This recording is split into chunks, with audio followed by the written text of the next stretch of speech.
मैं गायक कलाकार सुनील निषाद जौनपुर की धरती से माँ रिकॉर्डिंग स्टूडियो मुंबई गोरेगांव के सौजन्य से आप लोगों के बीच में इस जमाने को देखते हुए एक छोटे से गीत को प्रस्तुत कर रहा हूँ। हमको आशा ही नहीं पूर्ण विश्वास है कि आप लोगों को जरूर पसंद आएगा।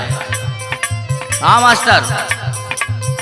भैया छाय गइल नौका पाया तनवाना,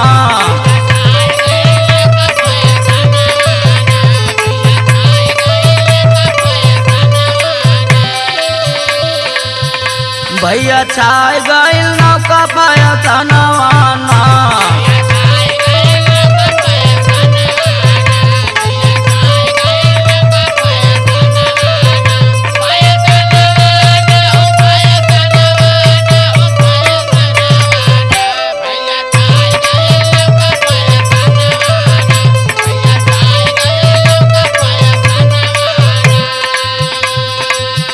गीता वेद और चौपाई गईले सब ही जने भुलाई,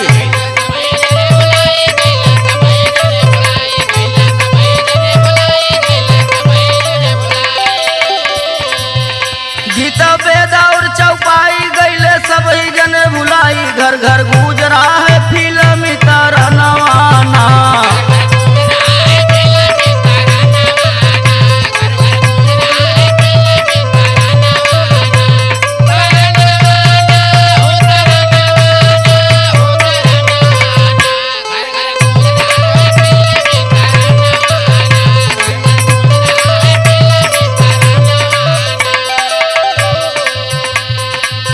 कवि जी ने आजकल के जमाने को देखते हुए एक लाइन दिया हुआ है। सबके दद्दा बांधे पगड़ी, मोछ रखे बड़ी तगड़ी,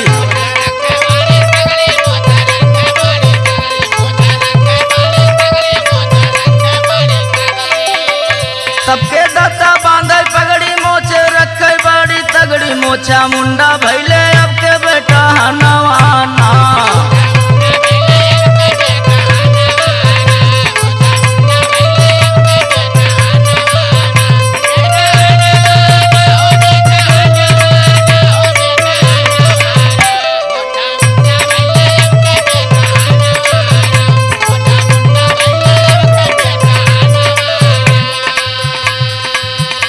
भैया हम ही ना कहत बानी की सब साधु संत गंदे हैं, लेकिन कुछ साधु संतों के गंदे चरित्र की वजह से कवि ने कुछ पंक्ति लिखे हुए हैं।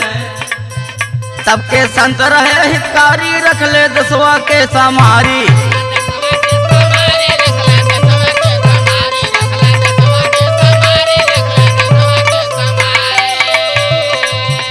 सबके संत रहे हितकारी, रख ले दसवा के समारी। अब के साधु खोज सुगर जन नवाना,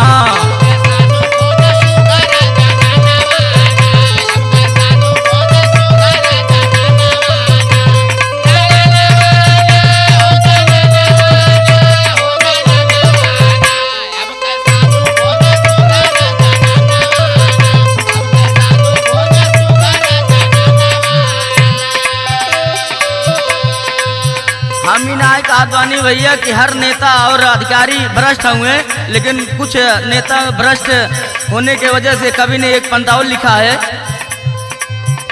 अब के अधिकारी घुसखोर, नेता होइगे पक्का चोर,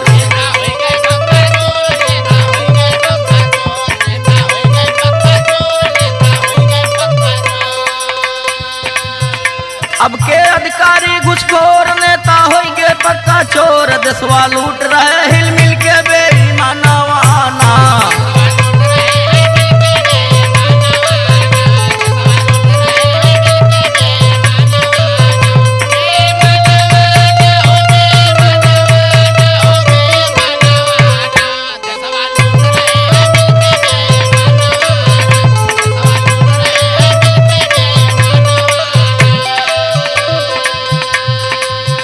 पुरवा पतरी गईले भुलाई, फाइबर बाफर के सब भाई,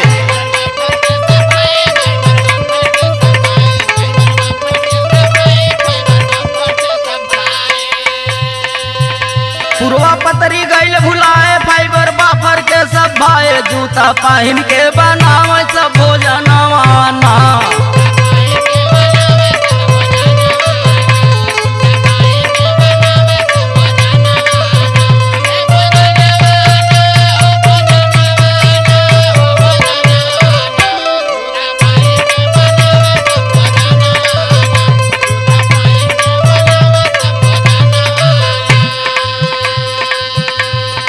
अंत में का कहज बा भैया, पहला गीत रहा है भाई ऐसे कछु समझ ना आए।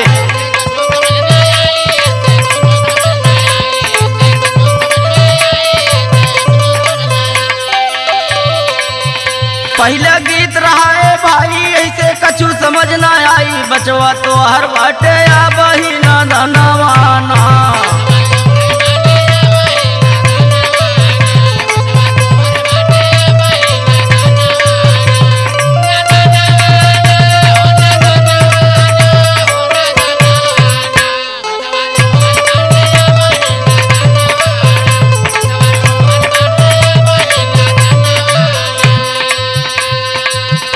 गुरु बिहारी पत्तू माया काशी भुल्लू गुरु की दाया।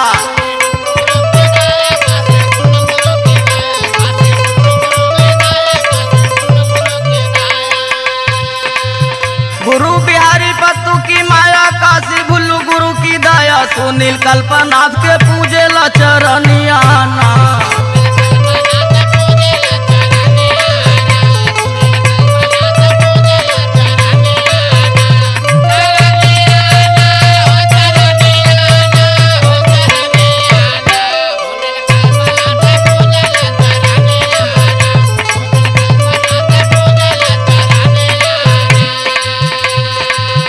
भैया छाई गइल नहीं का पाया तनवाना।